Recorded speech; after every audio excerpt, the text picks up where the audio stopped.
Astaghfirullah. Bismillahirrahmanirrahim. Assalamualaikum warahmatullahi wabarakatuh.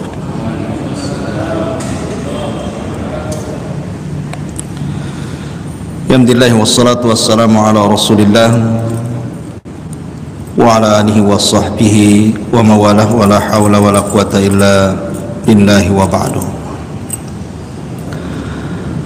Alhamdulillah, di malam hari ini kembali kita bisa duduk di Masjid Muhajirin.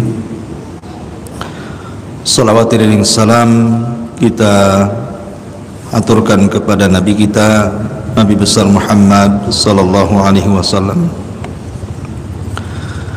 Kita lanjutkan kajian kita, masih membahas tafsir dari surah Al-Baqarah, dan kita masuk pada ayat ke-30. A'udzubillahi minasyaitonir rajim. Bismillahirrahmanirrahim. Wa idh qala rabbuka lil malaikati inni ja'ilun fil ardi khalifah qalu ataj'alu fiha man yufsidu fiha wa yasfiku ad-dima'a wa nahnu nusabbihu bihamdika wa nuqaddisu lak qala inni a'lamu ma la ta'lamun.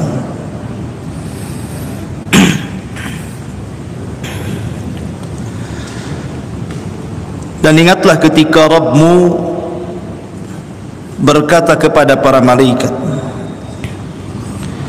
sesungguhnya diriku akan menjadikan di bumi ini seorang khalifah. Maka mereka malaikat mengatakan, apakah engkau akan menjadikan di bumi ini makhluk yang akan merusak, menumpahkan darah, sementara kami bertasbih memujimu, membersihkan namamu? Maka Allah katakan, sesungguhnya aku lebih tahu apa yang kalian tidak tahu. Taib. Ayat ke-30 dari surah Al-Baqarah ini menceritakan kepada kita tentang asal mula penciptaan makhluk dari kalangan manusia, Adam alaihi salatu wassalam. Sedikit saya berikan gambaran sebelum masuk kepada ayat ke-30 dari surah Al-Baqarah ini. Di dalam hadis Nabi sallallahu alaihi wasallam, Nabi sallallahu alaihi wasallam bersabda, khuliqatil malaikatu min nur wa khuliqatil jan min marijim min nar wa khuliqa Adam mimma usifa lakum.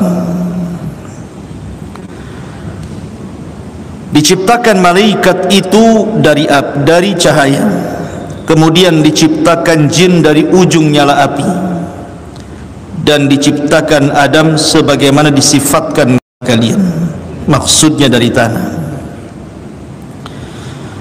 Dari tartib hadis Nabi sallallahu alaihi wasallam ini, maka kita ketahui bahwa Allah pertama menciptakan makhluk yang berakal itu adalah malaikat,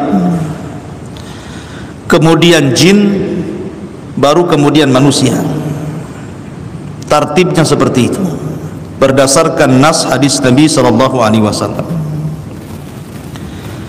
Dahulu bumi yang kita pijak ini ada makhluk yang bernama Adam alaihi salatu wassalam, yang bernama jin, di mana jin ini diizinkan Allah subhanahu wa ta'ala untuk tinggal di bumi. Belum ada manusia. Walaupun Imam Ibnu Katsir di dalam kitabnya Bidayah wa Nihayah bahwa makhluk yang pertama kali menghuni bumi adalah Hin dan Bin. Ada namanya Hin dan Bin, itu makhluk selain jin. Itu menurut Ibnu Katsir. Beliau mencantumkan kisah Hind dan Bin itu dalam kitabnya Al-Bidayah wa Nihayah. Tetapi beliau pun mengomentari bahwa kisah Hind dan Bin ini tidak ada sanad yang jelas. Tetapi Hind dan Bin ini konon katanya dialah yang pernah mengisi bumi, kemudian diperangi oleh jin, maka terjadi pertumpahan darah, perang antara bangsa jin dan bangsa Hind dan Bin. Terjadi pertumpahan darah, perang di sana sini, akhirnya jin menang. Makanya di sini para malaikat mengatakan ataj'alu fiha man yufsidu fiha wa yasfikud dima. Apakah engkau akan menciptakan makhluk seperti Hind dan Bin ketika perang melawan jin, merusak, menumpahkan darah gitu ya? Ada yang mengatakan seperti itu. Tetapi ada juga yang mengatakan bahwa yang pertama kali menghuni bumi adalah jin, dan itu banyak ditafsirkan oleh mayoritas ulama tafsir, bahwa bumi itu pertama kali dihuni oleh jin. Tetapi jin ini kehidupan mereka rusak.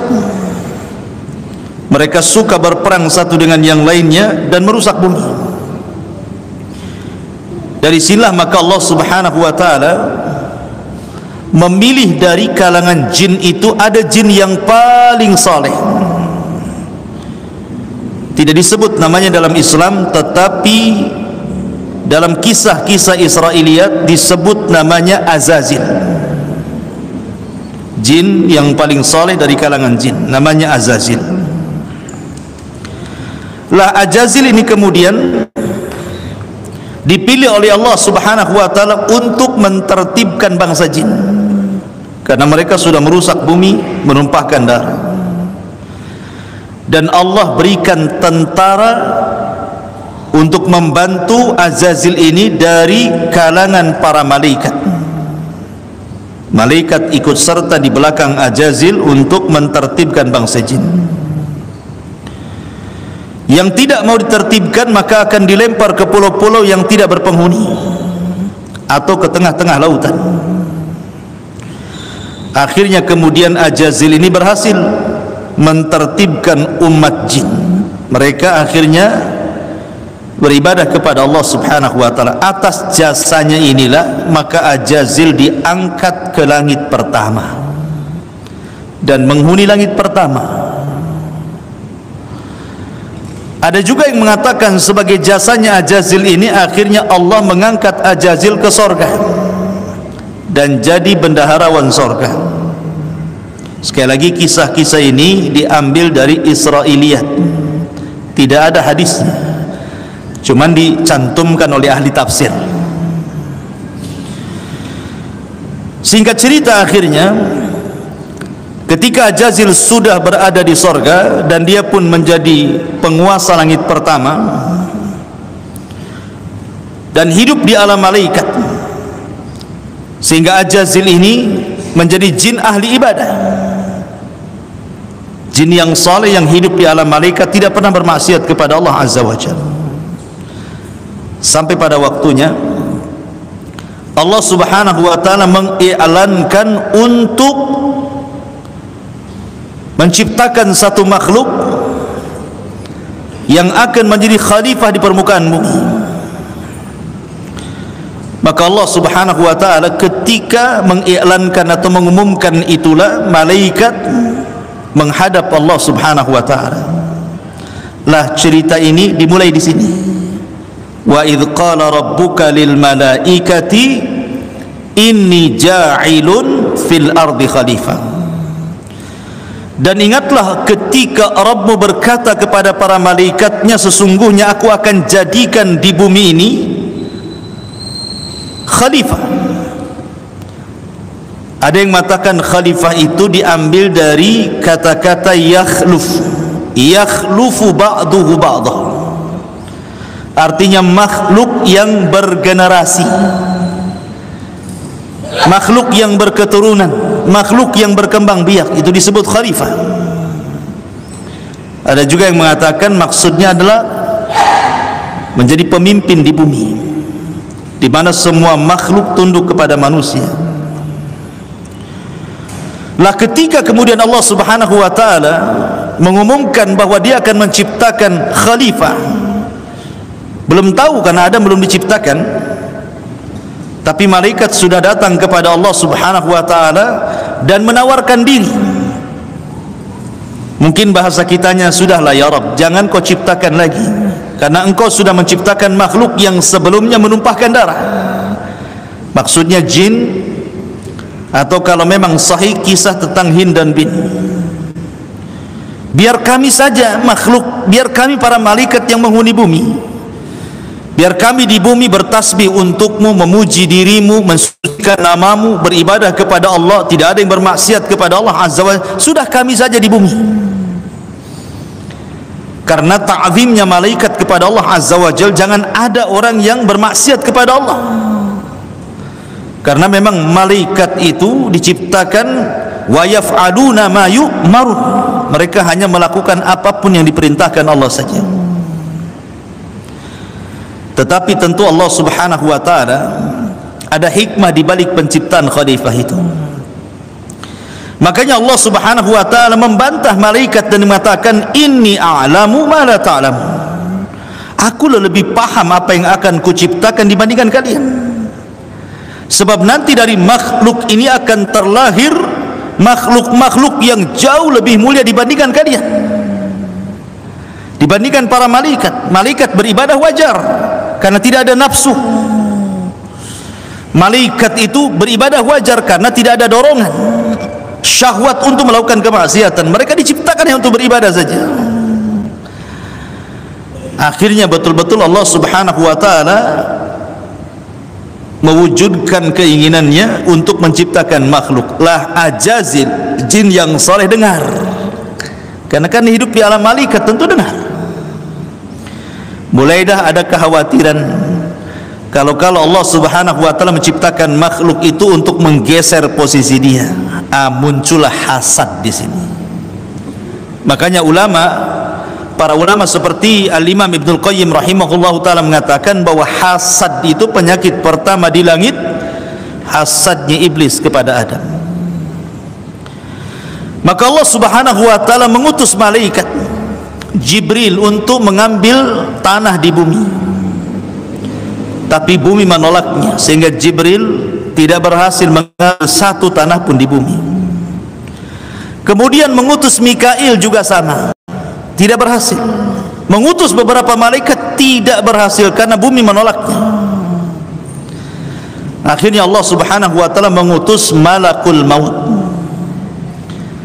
Kemudian ketika bumi berlindung kepada Allah agar malaikat maut mengambil tanah-tanah itu dan menolaknya, maka malaikat maut pun berlindung kepada Allah untuk kembali tidak mengambil tanah. Saling berlindung di sini kepada Allah. Bumi mengatakan, a'udzubillah, aku berlindung kepada Allah, kau ambil tanahku. Kata malaikat maut, aku juga a'udzubillah, aku berlindung kepada Allah untuk kembali tanpa mengambil tanahmu. Dari sini akhirnya malakul maut pun berhasil mengambil jenis-jenis tanah, bukan satu tanah. Diambilnya ada tanah yang keras, ada tanah yang lembut, yang lembek, pokoknya diambil dari beberapa jenis tanah.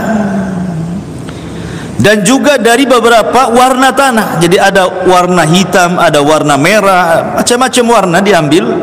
Baru setelah mendapatkan tanah dengan berbagai macam jenis dan juga warna, diangkatlah tanah itu ke langit. Kemudian diserahkan kepada Allah Subhanahu wa ta'ala, dan Allah bentuk langsung dengan kedua tangannya. Jadi Adam tidak diciptakan kun fayakun. Adam itu dibentuk oleh Allah. Allah yang bentuk. Ya. Kenapa Allah Subhanahu wa ta'ala tidak menciptakan makhluk seperti malaikat kun fayakun gitu ya? Kenapa mesti dibentuk dengan seindah mungkin gitu ya? Karena Salah satu hikmahnya adalah untuk menurunkan kesombongan Ajazil. Nanti kelak dia jadi iblis masalahnya. Nah, di sini ada keutamaan Adam.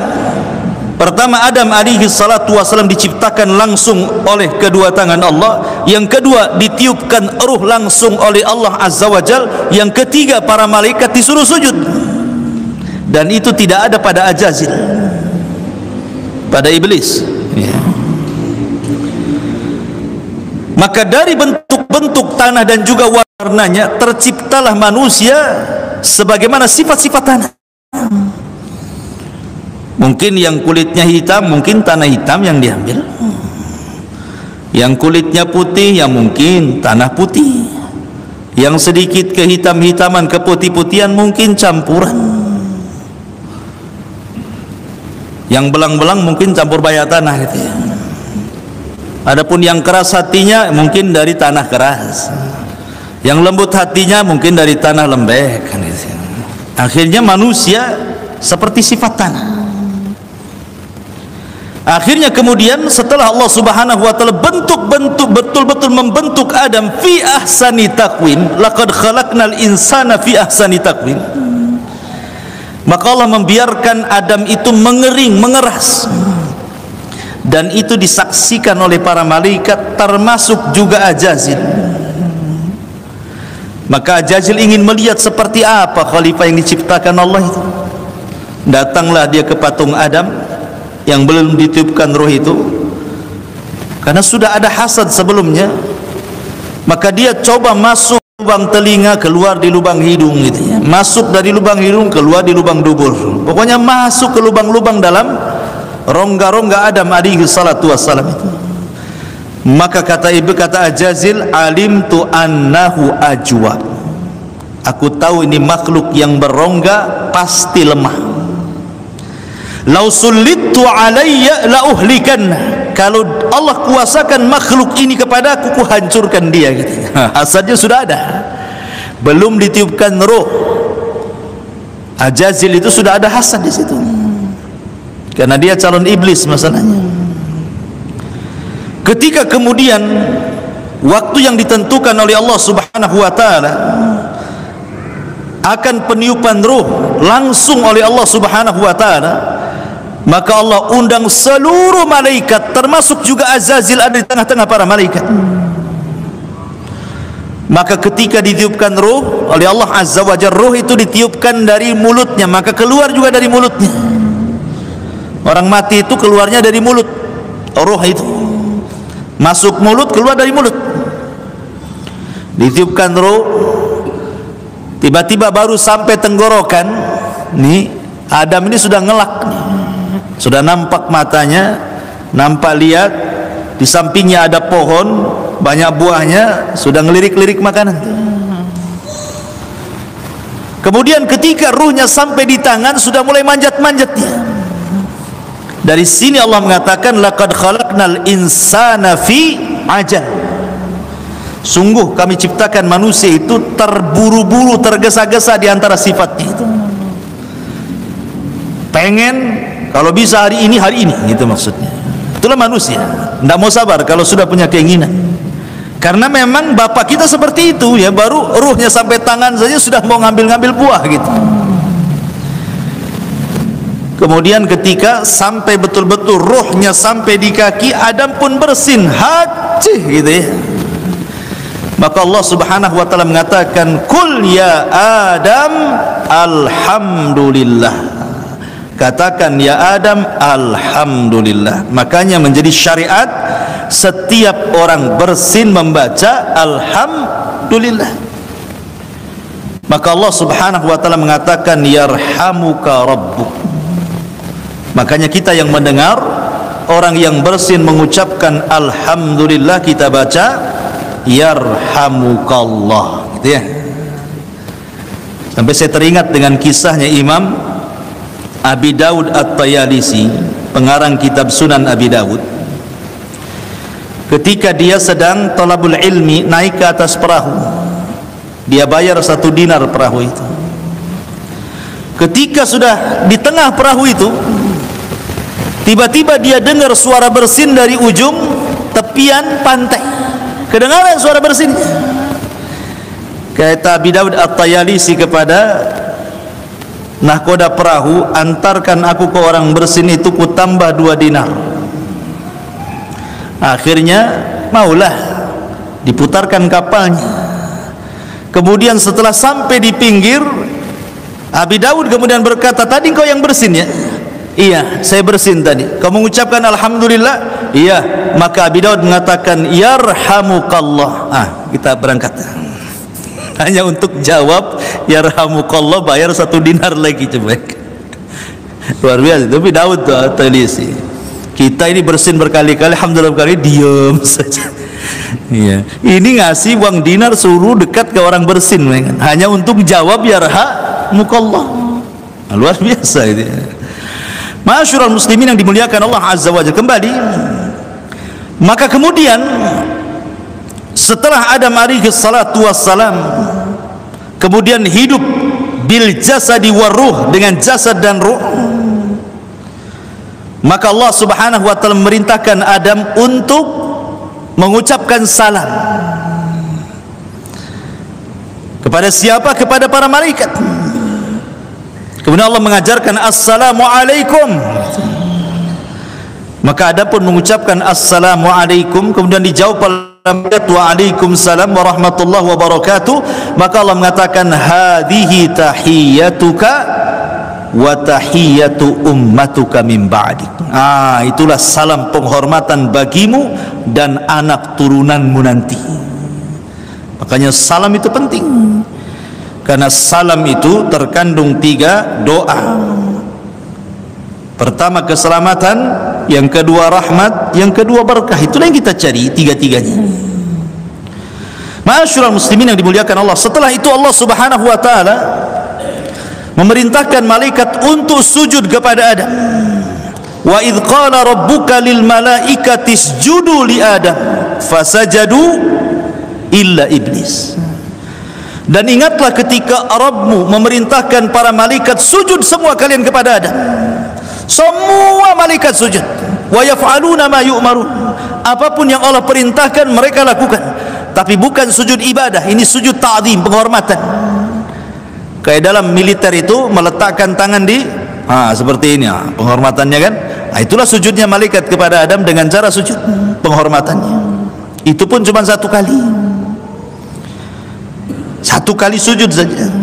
Tapi iblis tidak mau sujud, padahal cuma 1 kali menghormati Adam. Dosa iblis itu cuma 1, karena tidak mau sujud. Itu pun 1 kali. Tapi konsekuensinya dilaknat, diusir dari sorga.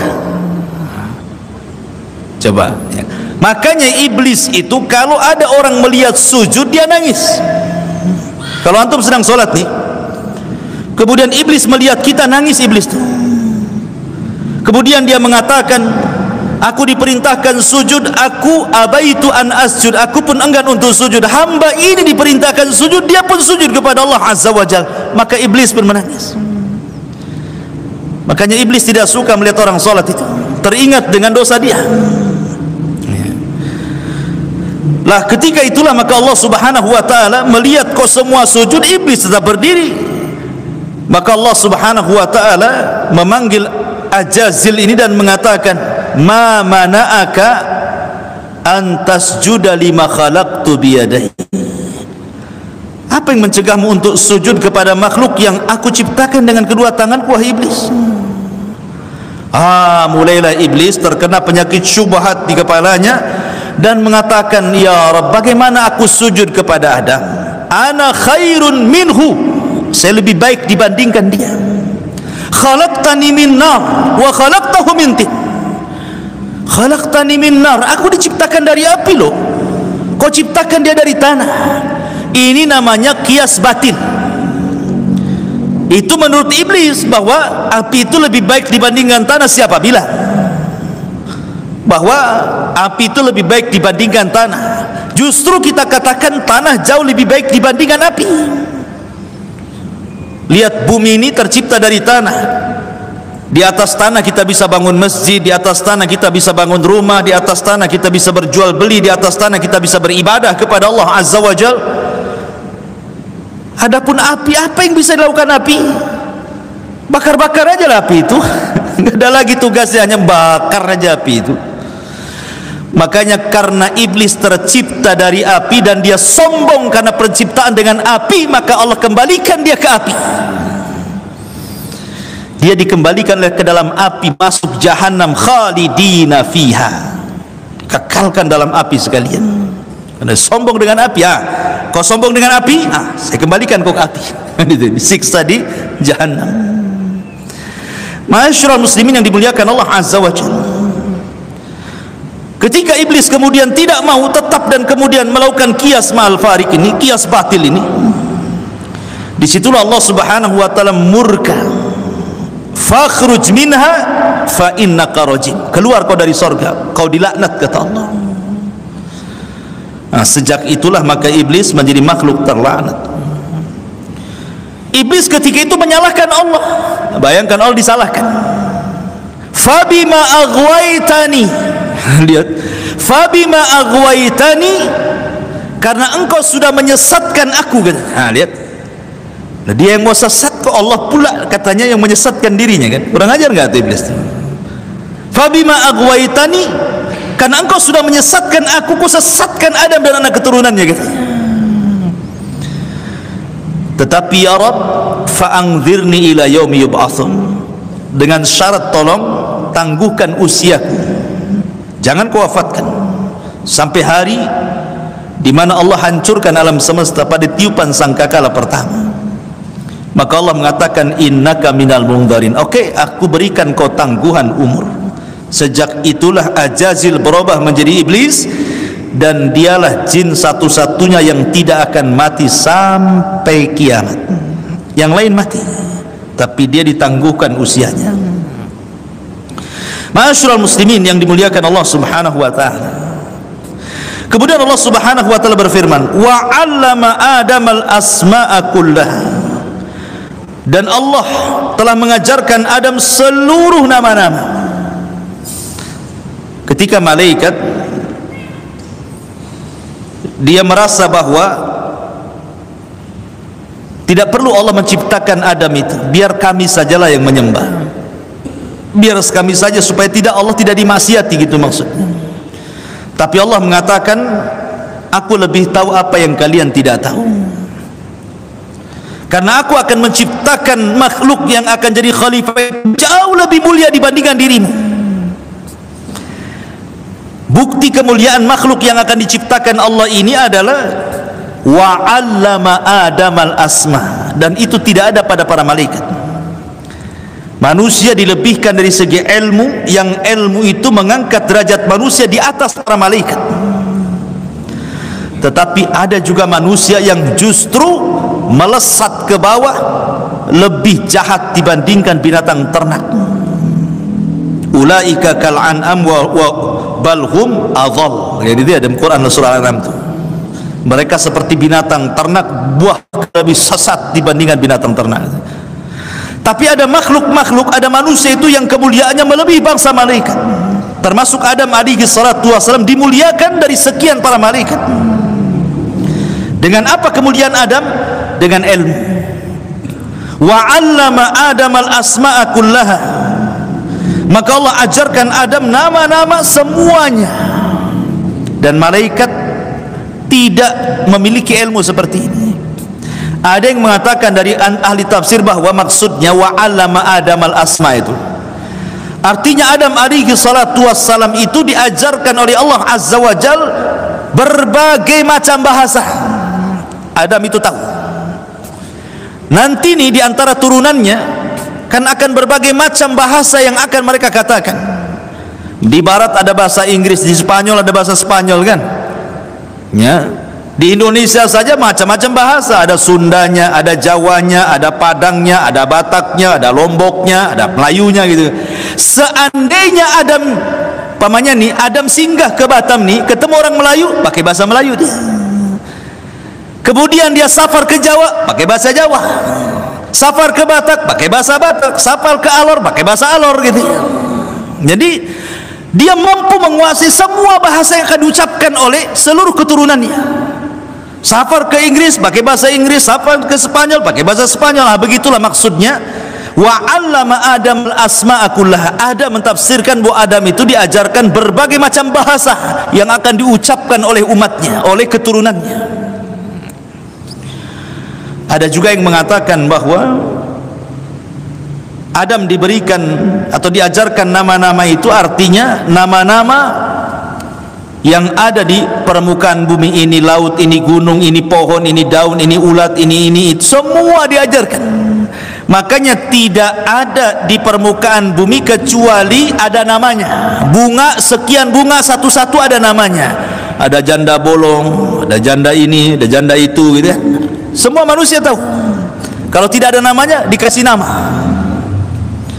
Kayak waktu kami dulu di Yaman, di Bene Dhobian itu kan tempat sungai itu. Sungai itu dari Sad Ma'rib, bendungan Ma'rib ini sekali, kalau beberapa bulan sekali itu dicabut bendungannya, nanti akan banjir itu. Jalan yang tadinya jalan mobil jadi sungai. Nanti 3 hari ditutup lagi itu bendungannya. Kalau sudah ditutup bendungannya, maka airnya makin sat itu banyak ikan banyak sekali. Ikannya bukan kecil, ikannya itu 1 meter, segede paha ikan segede. Ikan. Saya tanya orang Yaman, itu ikan itu apa namanya? Orang Yaman nggak tahu. Ya samak lah, ikan semua dibilang samak orang di sana itu. Kalau kita kan ada mujairnya, ada nilanya. Kalau orang Arab ya samak gitu ya, ikan ya ikan. Ini ikan, mau kecil mau besar mau apa ya ikan gitu loh. Kalau kita kan banyak namanya ya. Nah ikan itu kalau ditangkap diam saja, nggak kemana-mana, diam. Kita tangkap diam saja. Maka kita kasih nama bodoh-bodoh, ikan bodoh-bodoh. Akhirnya orang-orang baru ikut-ikutan, ikan bodoh-bodoh kan. Kan ditangkap diam saja kayaknya, kan bodoh-bodoh kan. Ma'asyiral muslimin yang dimuliakan Allah Azza. Artinya bahwa Adam diberikan ilmu, nama ini nama itu, macam-macam nama. Ya. Lah, dari situlah kemudian Allah unggulkan Adam dari segi ilmu di antara seluruh malaikat. Makanya ilmu itu penting, karena Allah mengangkat derajat seseorang. Yarfa'illahu alladhina amanu minkum walladhina utul ilma darajat. Ya. Allah angkat orang-orang yang beriman dan orang-orang yang berilmu di antara kalian beberapa tingkatan, bahkan lebih tinggi dibandingkan para malaikat. Bahkan malaikat senang kalau ada orang sedang talabul ilmi, mereka datang kemudian memintakan ampun orang-orang yang sedang bermajlis ilmu kepada Allah Azza wa Jalla. Thumma aradahum 'alal malaikah. Kemudian Allah Subhanahu wa taala memanggil para malaikat. Kemudian Allah katakan, ambiuni bi asma'i haula in kuntum shadiqin. Hei para malaikat, saya akan tes kalian, ini apa namanya, itu apa namanya, ini apa namanya. Qalu, malaikat mengatakan, subhanak, maha suci engkau ya Rabb, la ilma lana illa ma 'allamtana. Kami tidak punya ilmu pengetahuan tentang ini nama itu. Kami hanya mengetahui apa yang kau ajarkan saja. Innaka antal alimul hakim, karena engkau zat yang maha mengetahui lagi maha bijaksana. Maka mulailah Allah Subhanahu wa taala suruh Adam membuktikan pengetahuannya, bahwa pengetahuan di atas para malaikat. Qala ya Adam ambihum bi asma'ihim, falamma ambahum bi asma'ihim qala alam aqul lakum inni a'lamu ghaibas samawati wal ard wa a'lamu ma tubduna wa ma kuntum taktumun. Adam, kasih tahu tuh malaikat itu, ini namanya apa, itu namanya apa, ini namanya apa, itu namanya apa, dan Adam sebut satu-satu. Maka Allah Subhanahu wa taala katakan, setelah Adam kemudian lulus dari ujian Allah menyebut nama-nama itu, maka Allah katakan kepada para malaikat, bukankah sudah kukatakan kepada kalian para malaikat, saya mengetahui yang gaib di langit dan di bumi, dan saya mengetahui apa yang kalian tampakkan atau apa yang kalian sembunyikan. Itu makna dari kata-kata inni a'lamu ma la ta'lamun. Aku Aku tahu apa yang kalian tidak tahu. Karena buktinya dari Adam alaihi salatu wasalam lahir para nabi. Dari Adam alaihi salatu wasalam lahir para siddiqun, lahir para syuhada, lahir orang-orang soleh yang kedudukan mereka luar biasa di atas para malaikat. Ma'asyiral muslimin yang dimuliakan Allah Subhanahu wa taala. Kemudian Allah mengatakan, wa idz qulna lil malaikati isjudu li Adam fasajadu illa iblis aba wastakbara wa kana minal kafirin. Dan ingatlah ketika kami katakan kepada para malaikat, sujudlah kalian kepada Adam, semua malaikat sujud kecuali iblis. Aba sombong, aba enggan, wastakbara sombong, wa kana minal kafirin, dan iblis termasuk orang yang kufur kepada perintah Allah Azza wa Jalla. Maka akhirnya banyak yang mengikuti iblis, kufur kepada Allah karena sombong. Sombong itu akhlaknya iblis. Padahal sombong itu hak mutlak milik Allah. Itu selendangnya Allah, kesombongan itu. Tidak boleh ada yang sombong melebihi Allah. Makanya orang-orang yang sombong di dunia, nanti pada hari kiamat di padang mahsyar bentuknya seperti semut. Orang-orang yang sombong di dunia ini nanti pada hari kiamat itu akan dibentuk sebesar semut, berjalan di padang mahsyar, sementara kiri kanannya orang besar-besar. Sebagaimana di dunia merasa besar, sekarang Allah buat kecil kau di padang mahsyar. Itulah orang-orang sombong. Kemudian Allah mengatakan, wa qulna ya Adam uskun anta wa zawjukal jannah wa kula minha ragadan haitsu syi'tuma wa la taqraba hadhihi syajarata fatakuna minadh dhalimin. Jadi Adam alaihi salatu wassalam sudah ditiupkan ruh, belum masuk surga ini. Kemudian iblis laknatullah sudah diusir dari surga karena keengganan sujud. Maka kemudian ketika Adam ditidurkan oleh Allah Subhanahu wa taala, saat tidur itulah Allah ambil dari tulang rusuk sebelah atas. Tulang rusuk itu makin ke atas itu makin bengkok, tapi kalau ke bawah makin renggang dia, ya.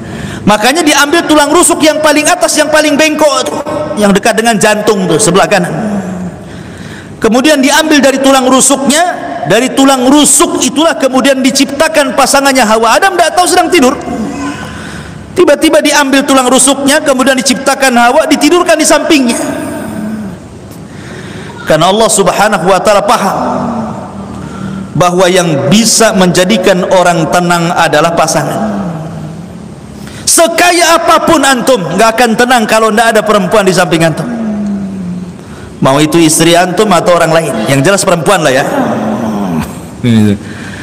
Sehebat apapun, secerdas apapun, setinggi apapun jabatan antum, nggak akan tenang kalau nggak ada perempuan. Allah tahu kesenangan laki-laki itu diciptakan perempuan.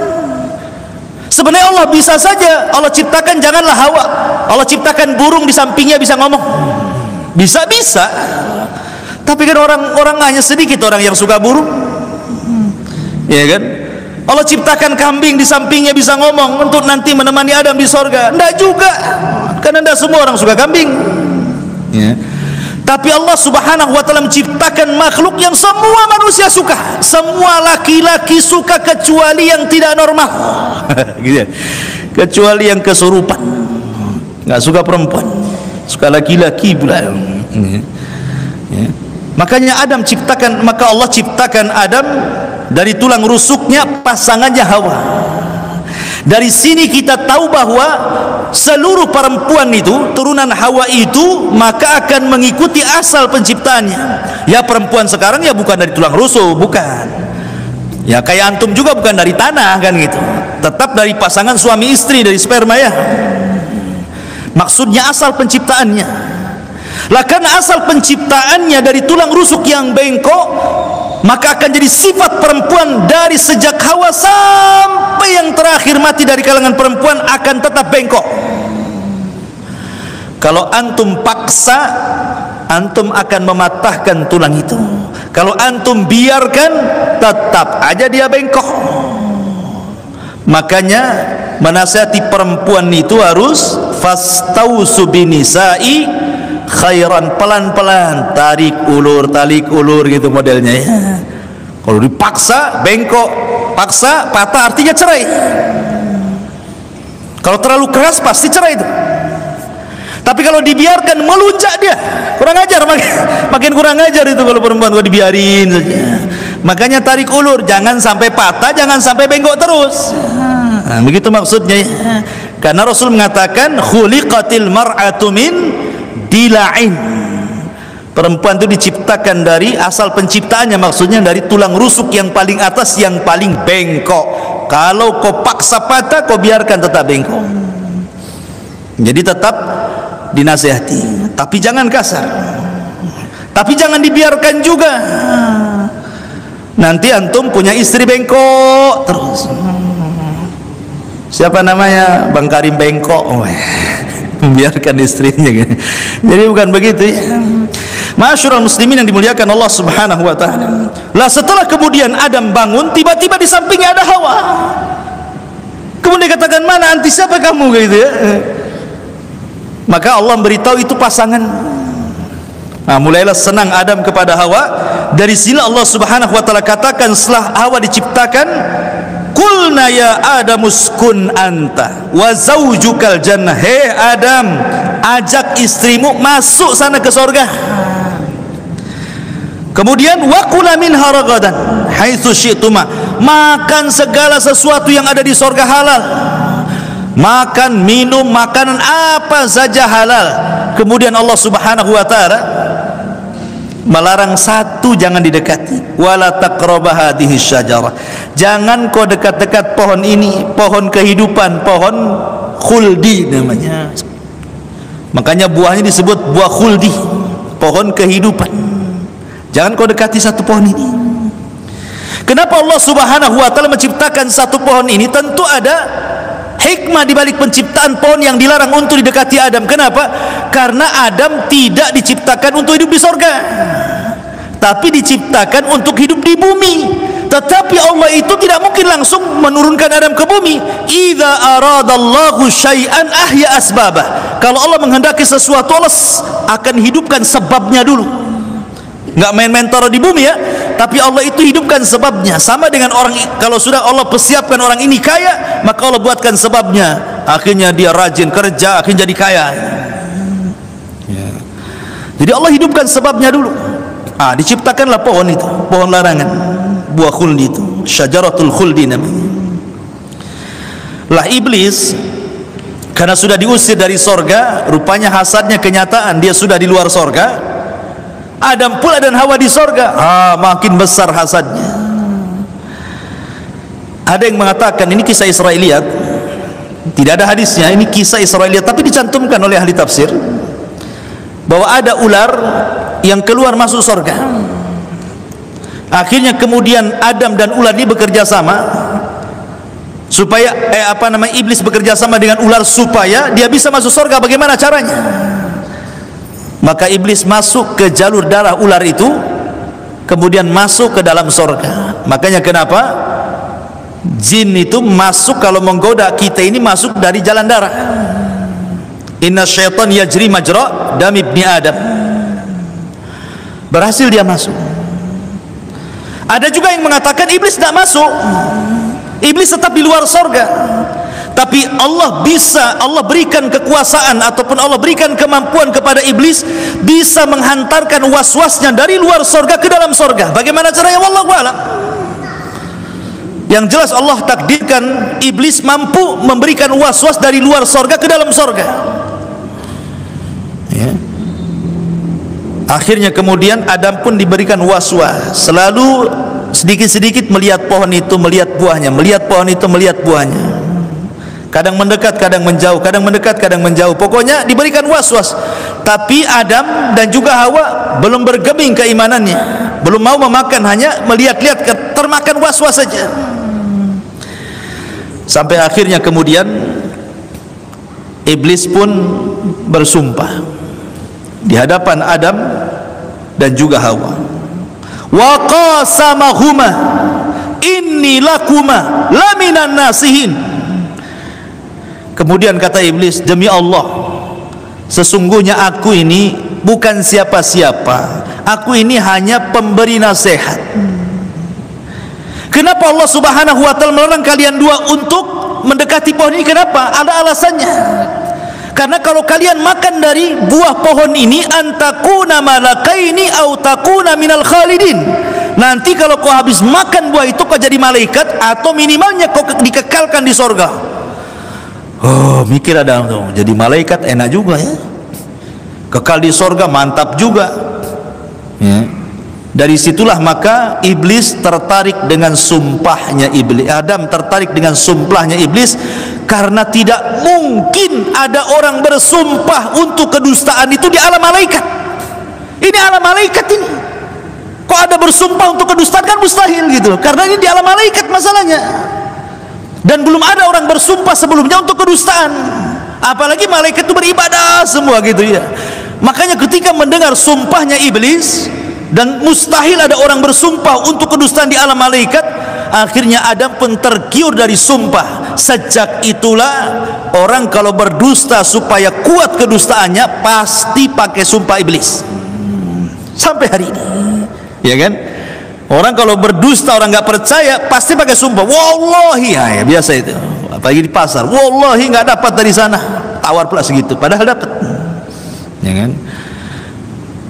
Akhirnya kemudian iblis pun berhasil, bukan hanya memberikan was-was, berhasil mempengaruhi keduanya. Akhirnya keduanya memakan buah larangan. Apa yang terjadi? Fa'azallahuma syaitan, maka syaitan menggelincirkan Adam dan Hawa anha dari sorga. Fa'akhrajahuma mimma kana fi, maka iblis berhasil mengeluarkan keduanya dari sorga. Wa nahbitu ba'dukum li ba'din adu walakum fil ardi mustaqarrun wa mata'un ilahin. Maka Allah murka setelah Adam memakan buah larangan, istrinya pun memakan buah larangan. Tiba-tiba pakaian sorga itu lepas semuanya, sutra-sutranya lepas semuanya. Maka Adam pun telanjang bulat, Hawa pun telanjang bulat. Akhirnya satu dengan yang lainnya malu. Adam lari ke sana, Hawa lari ke sana di sorga. Lari kemana saja, makhluk di sorga itu bisa bicara. Tidak ada makhluk di sorga tidak bicara. Pohon bisa bicara, minimalnya mengucapkan salam. Malu. Ya, mau pergi kemana Adam putar-putar di sorga itu. Akhirnya kemudian Allah Subhanahu wa taala katakan, kulnah bitu ba'dukum li ba'din. Sudah kalian turun semuanya. Hei Adam, hei Hawa, hei iblis, turun kalian ke bumi semuanya. Sesama kalian akan saling bermusuhan. Iblis musuhnya dua. Kalau Adam musuhnya satu, iblis. Hawa musuhnya satu, iblis. Tapi iblis musuhnya dua. Dia harus menghadapi Adam, dia harus menghadapi Hawa, iblis itu. Makanya ketika iblis kemudian tidak bisa dari jalur laki-laki, maka dia masuk dari jalur perempuan. Karena musuhnya dua masalahnya. Ya. Laki-laki dan perempuan. Kalau laki-laki dan perempuan dari kalangan manusia, musuhnya satu, musuh bersama gitu ya, iblis gitu ya. Iblis dua musuhnya. Jadi satu lawan dua. Kalau tidak bisa memusuhi Adam, memusuhi Hawa. Makanya iblis kalau tidak bisa memusuhi antum, maka dia akan jalur istri antum. Antum tidak bisa digoda nih, karena rajin ngaji kan. Nah, dia datang ke istri antum. Bang, orang sebelah ini kok gini. Awalnya nggak usah, biarin aja. Besoknya ngomong gitu lagi, bang sebelah gini. Nggak usah didengar. Lama-lama kepikiran, ayo kita datangi. Kan gitu ya. Stres juga akhirnya kan. Ya. Ma'asyiral muslimin yang dimuliakan Allah Subhanahu wa taala. Lah ketika Allah Subhanahu wa taala turunkan Adam turunkan di mana? Adam diturunkan di Sri Lanka. Makanya Sri Lanka dalam bahasa Sri Lanka itu artinya tempat yang mulia, disebut Sri Lanka bahasa mereka. Disitulah Adam diturunkan di Sri Lanka sana. Adapun Hawa diturunkan di Jeddah, sama itu. Di Jeddah artinya nenek, karena nenek kita turun di situ Hawa, namanya Jeddah sampai sekarang. Ya. Kemudian iblis diturunkan di mana? Iblis diturunkan di lautan. Makanya istananya di lautan. Apakah di segitiga Bermuda? Wallahu a'lam. Yang jelas turun di lautan. Artinya sudah punya masing-masing tempat. Malaikat di langit, iblis dan bala tentaranya di lautan, Adam dan Hawa di daratan. Ketika kemudian iblis di lautan, Adam di Sri Lanka, kemudian Hawa di Jeddah, nih saling mencari nih. Hawa mencari Adam, Adam mencari Hawa, gitu ya. Jalan ke sana kemari, akhirnya Allah takdirkan mereka pun tanpa sadar, Hawa berjalan, Adam berjalan, rupanya sudah dekat tapi belum ketemu. Maka tempat itu disebut Muzdalifah. Tazal apa namanya? Kenapa disebut Muzdalifah? Karena berdekatan dalam bahasa kitanya. Adam sudah dekat, Hawa sudah dekat tapi belum ketemu. Maka tempat itu sampai sekarang disebut Muzdalifah. Antum yang haji tahulah Muzdalifah, karena itu diantara manasik haji di situ. Ya. Kemudian akhirnya dari Muzdalifah ini, pada sudah dekat, akhirnya ketemu, makin dekat, ketemulah Adam dan Hawa. Maka dalam bahasa Arabnya ta'araf, saling mengenal. Maka tempat pertemuan Adam dan Hawa itu disebut Arafah. Ya. Nama-namanya Arafah namanya. Ada Muzdalifah, ada Mina, ada Arafah. Disebut Arafah karena kenal, oh kamu Hawa ya, oh kamu Adam, ketemu. Kenalah Adam dan Hawa. Dari situ keduanya sepakat untuk bertobat. Dia minta kepada Allah untuk diajarkan kalimat bagaimana cara tobatnya. Gimana cara tobatnya ya Rabb? Kalimat apa yang harus saya ucapkan? Dari situ Allah Subhanahu wa taala katakan, fatalaqqa Adamu mir rabbihi kalimatin. Maka Adam pun kemudian meminta kepada Rabbnya, ajarkan beberapa kalimat ya Rabb. Akhirnya kemudian Allah pun mengajarkan kepada Adam beberapa kalimat. Dan kalimat yang pertama diajarkan Allah untuk bertobat adalah kalimat Rabbana zalamna anfusana wa illam taghfir lana wa tarhamna lanakunanna minal khasirin. Inilah kalimat pertama yang diucapkan di bumi. Rabbana atina fid dunya Rabbana zalamna anfusana wa illam taghfir lana wa tarhamna lanakunanna minal khasirin. Ya Rabb, kami sudah mendolimi diri-diri kami. Kalau engkau tidak mengampuni dosa-dosa kami, tentu kami akan menjadi hamba-hambamu yang merugi. Ketika Adam dan Hawa mengucapkan kalimat ini, apa yang terjadi? Fataba alaihi, Allah pun mengampuni dosanya. Innahu huwat tawwabur rahim, karena dia zat yang maha pemberi tobat lagi maha penyayang. Kemudian Allah mengatakan, kulnah bitu minha jami'an. Kembali sedikit saya kasih keterangan. Arafah itu bukan tanah haram, itu tanah halal namanya. Kan Mekah itu kan ada tanah haram, dilingkungi tanah haram. Di luar tanah haram disebut tanah halal. Ya. Arafah itu di luar tanah haram. Kemudian ketika Adam alaihi salatu wassalam sudah diampuni dosanya, Allah ajarkan kalimat itu, kemudian Adam kembalikan kalimat itu kepada Allah dan Allah ampuni dosa-dosa Adam. Artinya Adam sudah tidak punya dosa lagi, Hawa sudah tidak punya dosa lagi. Makanya siapapun yang datang ke Arafah dengan berlumuran dosa, kemudian mengucapkan Rabbana zalamna anfusana wa illam taghfir lana wa tarhamna lanakunanna minal khasirin, dijamin dosanya dihapuskan sebagaimana Adam alaihi salatu wassalam. Makanya kenapa orang yang haji itu yang menentukan ibadah haji di mana? Di Arafah. Kata Nabi SAW, al-hajju arafatun, haji itu penentuannya di Arafah. Disitulah Nabi mengatakan, man hajjal baita falam yarfus walam yafsuk raja'a kayaumin waladathu ummuhu. Siapa yang haji tidak mengeluarkan kata-kata kotor, tidak melakukan kefasikan, maka pulang dari haji seperti bayi yang dilahirkan dan akan berdosa. Kenapa? Karena sudah dihapuskan dosanya di Arafah. Al-hajju Arafah. Ini enggak orang lagi wukuf di Arafah, bukannya minta ampun, selfie di situ. Oh, itu ada artis tuh, kita deketi, ya, boleh nggak saya foto? Gimana ceritanya? Ya. Arafah itu kesempatan, memang Allah uji di Arafah itu karena memang panas di situ, nggak ada pohon, namanya di bukit gitu ya. Disitulah ujiannya, disitulah kesempatan Allah turun di Arafah itu, dan Allah ampuni semua manusia yang hadir di situ. Sampai-sampai Hasan Al-Basri mengatakan, celaka orang yang mengatakan bahwa Allah tidak bisa mengampuni manusia di Arafah itu. Allah itu Maha Pengampun. Maka jangan sia-siakan orang haji kalau sudah sampai di Arafah. Disitulah kesempatan sebagaimana ada dalam Hawa menebus dosa di Arafah, maka mintalah ampun kepada Allah Azza wa Jalla. Sayang sudah sampai di Arafah. Makanya ketika sudah tidak ada dosa lagi, apa yang terjadi? Maka Adam pun baru melangkah dari tanah halal masuk ke tanah haram. Sehingga masuk ke tanah haram itu sudah nggak punya dosa. Masuk ke Ka'bah itu sudah nggak ada dosa, karena akan masuk ke rumah Allah, Baitullah,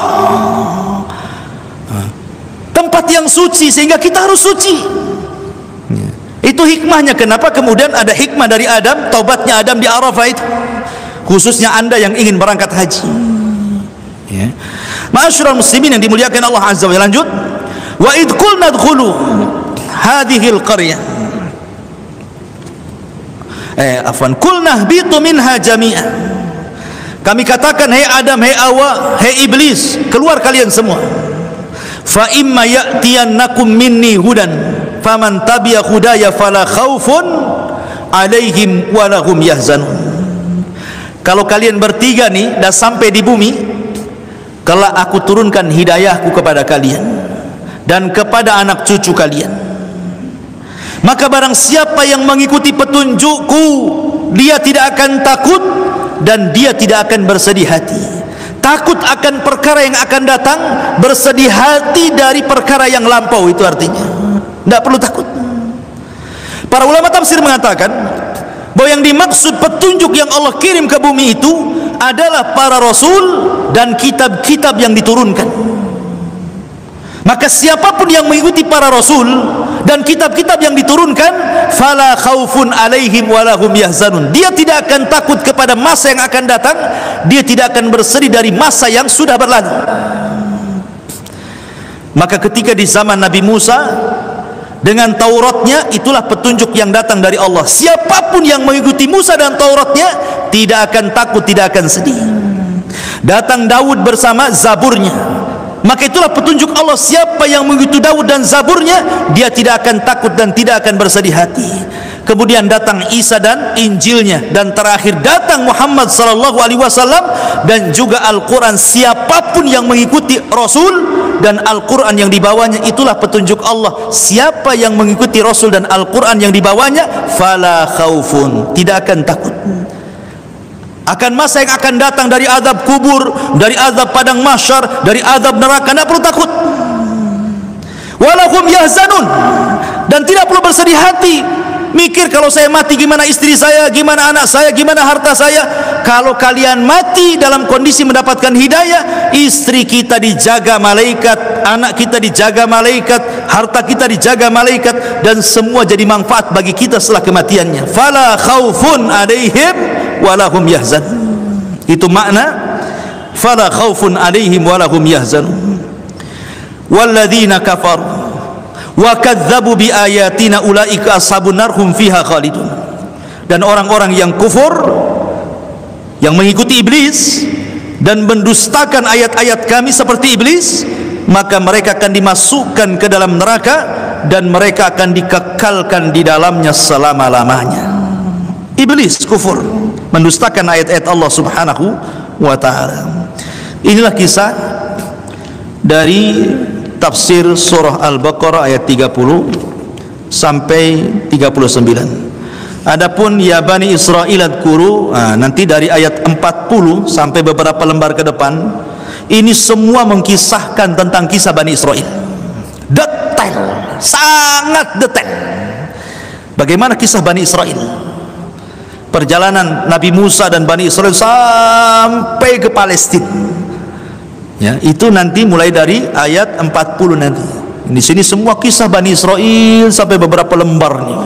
Nah, luar biasa Al-Quran menceritakan, dan tidak ada dalam kitab-kitab selain daripada Al-Quran. Wallahu alam. Taib, sebelum saya tutup silakan kalau ada yang mau bertanya.